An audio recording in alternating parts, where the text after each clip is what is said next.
What's up, everybody? Back here again for a little sports talk. Just talking some sports here with my son. And I'm going to start off today just talking about just some general sports stuff that's out there in the world right now. Something that I wanted to speak about was the Washington Commanders hiring Dan Quinn as as their new head coach, letting Ron Rivera go. You have any thoughts on that or anything? Or he was a D coordinator at the Cowboys last couple of years. I mean, he was with the Falcons last year. I mean, the Falcons, I had some high hopes for them coming out of the season, but I feel like with their quarterback play, like they had Ritter and he got hurt, and then I don't know who else they had, but I mean, I had hopes for them. He had them looking like they could be something, so maybe he could do something. Cause y'all defense always plays pretty good for real, and y'all got a young guy in Sam Howell, so I feel like he got some hope, some upside to him. Could be good, so hopefully he can bring the best out of him.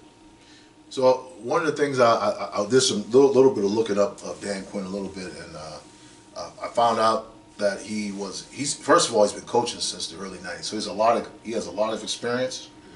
Mm-hmm. He also was the defensive coordinator for Seattle Seahawks when they had the Legion of Boom. Yeah, he was the defensive coordinator those 2 years. They led the league in so many different categories. I think the first year he got there, they went to the top in 3 or 4 different categories, like takeaways and different stuff like that. Mm-hmm. He also, when he became the head coach of the Atlanta Falcons, that was right before he was with the Dallas Cowboys. Mm-hmm. He also took the Falcons to the Super Bowl. He was the head coach. Mm-hmm. I thought he was the coach last year for the Falcons. No, he was when they went to the Super Bowl. Right. He was the head coach. It's the first year they were okay. Then the second year he got them to the Super Bowl. Mm-hmm. So and their defense was also got a lot better when he was there. Mm-hmm. And then if you look at the Cowboys, he helped their defense get better. So I think it was a good move. His history has shown that he's been able to get defenses or teams to whenever he coaches somebody, he's able to infuse some hope or whatever it is. He makes the team better right away. So hopefully, like you said, the Commanders having a pretty good defense already, he can just come in with his experience and what he's been able to do. Mm-hmm. Somehow he makes guys believe that what he's saying. Maybe it's the style of defense, or he also brought in some guys that he worked with before from the Cowboys and stuff like that. So I think he has some familiar guys around him. So hopefully that'll be a good move for the Commanders this year. What did you think about? Did you like Ron Rivera on that coaching him? Well, I mean, my thing about Ron Rivera is I think Ron Rivera is a coach that he can get you in a good year. I think he can get you about 10 wins a year. Mm-hmm. I just think he's more of a defensive-minded coach, and not really like a conservative defensive coach. I think he played in the era that he played in, and then the way he coached when he was with Carolina, and he was able to get them to to be good a little bit. I think his style's a little conservative. I think these days the NFL is about offense now, and so you got to be able to put an offense together that can score points. Yeah. You know what I mean? I just don't think he's that type of guy that can do that. Unless, and that just showed with Washington, he just couldn't get it together. So I thought they gave him enough time. I think he'll be good as a defensive coordinator. I think he got hired somewhere else. So I think he'll be good with that. Mm-hmm. So I know you had something. I had something I wanted to talk about too. If you remember last year,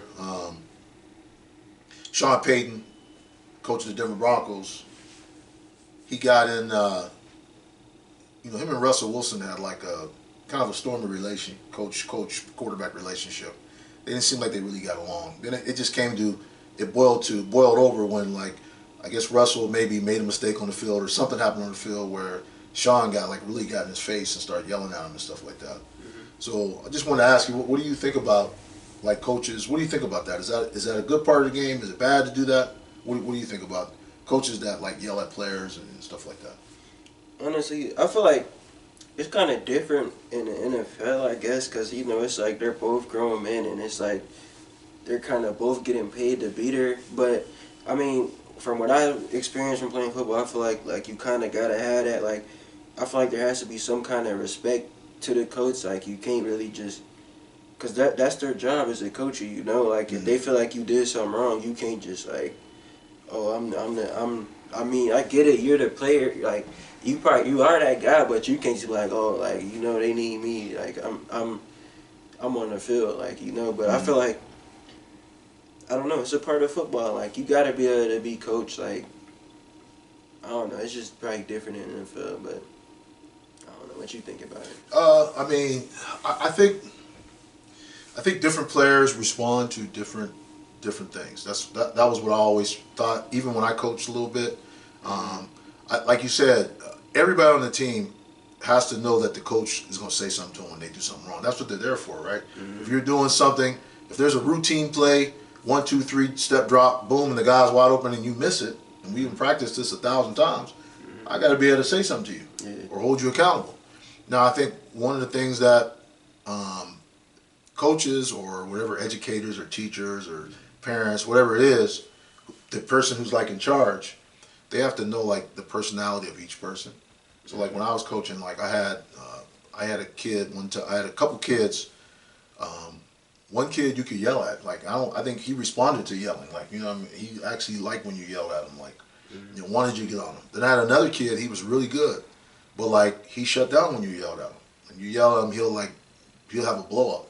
You know what I mean? So with him, I would just bring him over and just like I would say the same thing to him that I was going to say if I was yelling, but I would just say it like it was just one-on-one with him. And he would be like, okay, you know what I mean? So, but he didn't respond well to like public embarrassment, you know what I mean? But like in my day when I played, I mean that was definitely a big part of coaching. Like you know, you knew that when you did something wrong, the coach was going to yell at you, and like that was a motivator. Like I'm not going to do this wrong, so I don't get yelled at. You know what I mean? And it wasn't like I was in. It was just a part of it.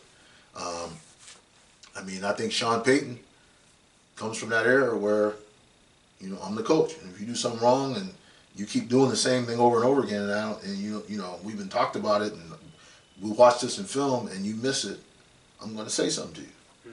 You know, what do you think? I feel like you should be able to take both. Like you know, like you've been, especially if you've been playing football all your life. Like you know, like you said, if you do something wrong, you're going to get said something about it. Like if it's just like a blatant mishap, like you said, and then coach most likely is going to react like that. But I think it's just, you know, they're superstars making, you know, hundreds of millions of dollars. So, you know, Russell Wilson, he's like considered a vet at this point. So he's like, you know, like, don't just talk to me like I'm just like a rookie or something, you know? Right.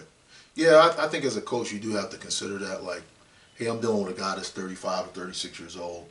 You know, the coach might only be 45, so you're only 5 or 6 years older than I am. You know, I think you got to try to like develop a relationship or rapport with that player. So like, you won't really have to yell at him. You could just like talk to him and like, you know what I mean? Like y'all working together basically. But I mean, sometimes in the heat of the moment in football, we all know how that is.